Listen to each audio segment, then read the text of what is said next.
श्री असीम गोयल जी। प्रश्न संख्या 23 sir 23। Yes, sir.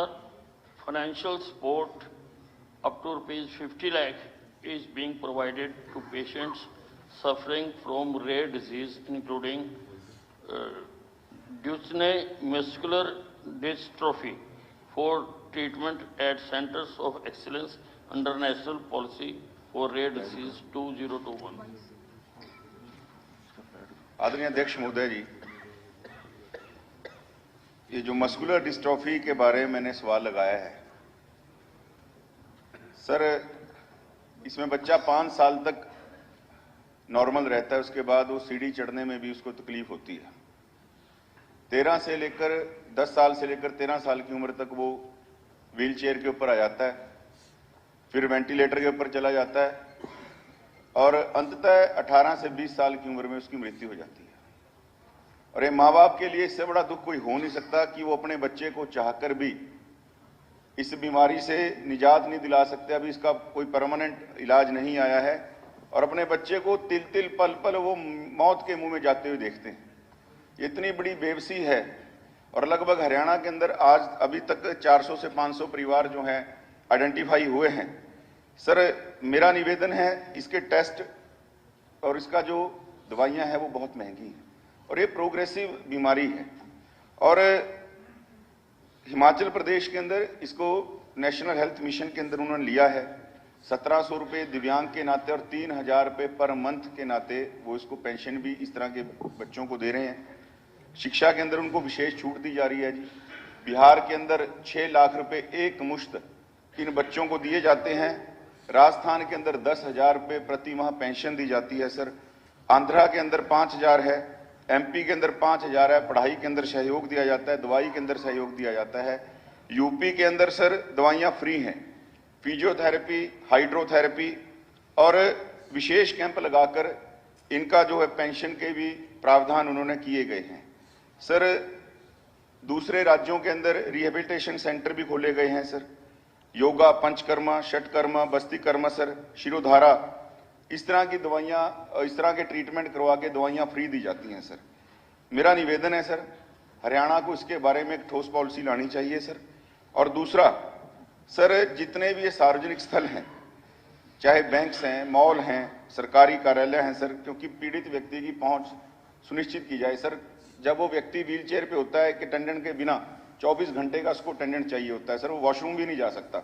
और स्कूल के अंदर भी सर जो बस हैं, वो बस खुद पकड़ नहीं सकता सर, चढ़ नहीं सकता, सीट के ऊपर बैठ नहीं सकता, सीट से उठ नहीं सकता सर। तो क्लासरूम ले जाने तक भी इन बच्चों के लिए कोई स्पेशल प्रोविजन हो सर। और स्कूल में ऐसे खेलों का आयोजन भी किया जाए जिनसे शारीरिक रूप से कमजोर बच्चा भाग ले सके और अपना बचपन जी सके सर। ऐसा सेंटर भी बनाया जाए जहां इस बीमारी से पढ़े लिखे बच्चों को ट्रेनिंग दी जाए सर।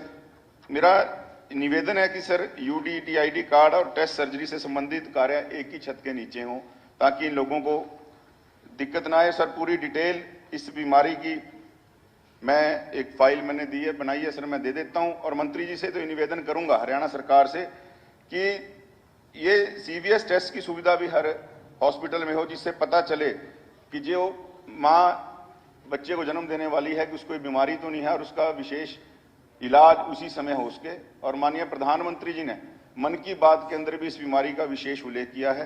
तो मैं तो आपके माध्यम से आदरणीय मंत्री जी से, हरियाणा सरकार से निवेदन करूंगा इसके ऊपर जो है सहानुभूतिपूर्वक विचार किया जाए और ताकि मरीजों को और माँ बाप को इसमें जो है मदद मिल सके। धन्यवाद।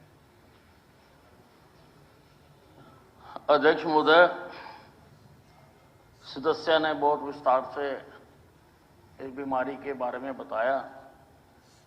ये रेयरेस्ट बीमारी है, जेनेटिक है, माँ बाप से बच्चों में आती है और ये पुरुषों में ही आती है, मेल बच्चों में आती है। और इसका इलाज कराने के लिए, क्योंकि ये बहुत महंगी बीमारी है, तो इसका केंद्र सरकार की योजना के तहत ये 50 लाख रुपए तक का इलाज बच्चा इसमें करवा सकता है। लेकिन वो जो सेंटर ऑफ एक्सीलेंस है, केंद्र सरकार ने 10 जो सेंटर ऑफ एक्सीलेंस हैं वो देश में चिन्हित किए हैं, जिसमें हमारा पीजीआई चंडीगढ़ भी है। वो जो वहाँ पर इलाज जिनका होता है वो ही ये 50 लाख वाली सुविधा अवेल कर सकते हैं। इनकी और भी बहुत कठिनाइयां हैं और अभी क्योंकि कोई डेफिनेट ट्रीटमेंट इसका नहीं आया है और हमारा विभाग भी, हम कई बार इसके ऊपर मीटिंग कर चुके हैं सभी अधिकारियों को बुलाकर कि इनकी क्या क्या सहायता और की जा सकती है।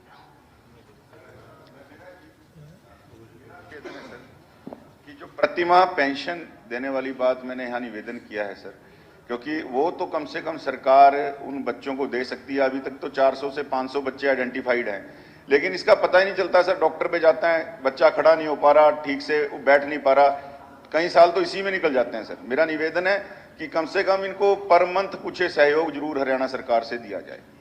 महोदय, मंत्री विधायक साथी ने बहुत जायज बात उठाई है। हम ऐसी ही और बीमारियों की भी पेंशन देते हैं, तो इस जो बीमारी के लिए भी हम 2500 रुपया महीना दे रहे हैं।